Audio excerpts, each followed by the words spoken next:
Hey folks, in this chapter of Soft Plastics 101 we're going to have a look at the anatomy of a soft plastic. Before we get into too much in the way of rigging, it's good to know the different components of the plastic and what they're generally referred to as.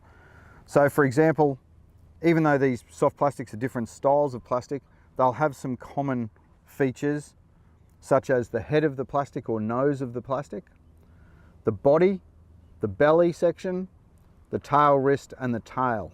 And that's important basic anatomy when we get into referring to how to put jig heads into different plastics for different styles of rigging and different techniques that we're using.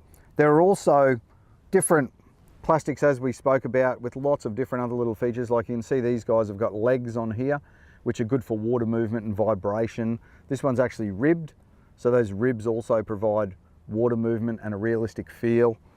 Antennae and claws and things on the plastic to attract the fish's attention and draw that strike.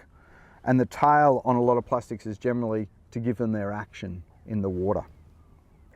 So even our frog, he has his head, his belly, his body. He's got his two wrists to his tail and his tail section on there as well that gives him the action.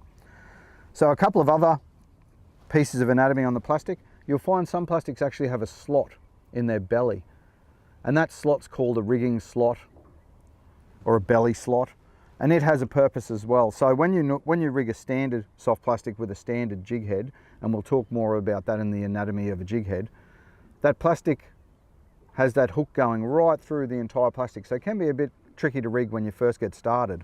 Whereas some plastics have a rigging slot or a belly slot underneath, and that means you only need to push the hook point through and into that belly slot. And once you're in that belly slot, it's much easier to push that plastic on, and then you simply just turn the plastic around so that your hook is then pushing out through its back. But we'll talk more about that later. The key thing is that you know that that's where the belly slot is and what it's for. It's for easy rigging, and also I like to use it to put a bit of scent in my plastic as well. So a bit of Procure, you can squirt it into the belly slot and it'll hold that scent really well in there for attracting fish and triggering strikes. The other feature you'll come across on some plastics is a hook pocket, or another style of rigging slot that's actually on the back of the plastic, which is ideal for fishing weedless, and we'll talk about weedless hooks more in the anatomy of a jig head. But that allows that plastic to be hidden in that pocket, so it's not catching weed, not snagging on branches and things, but it makes it nice and easy for the fish to clear that hook, and that hook will pop out of that pocket and find its mark in the fish and you're hooked up. So there you go, that's just a bit of a basic anatomy on the plastic.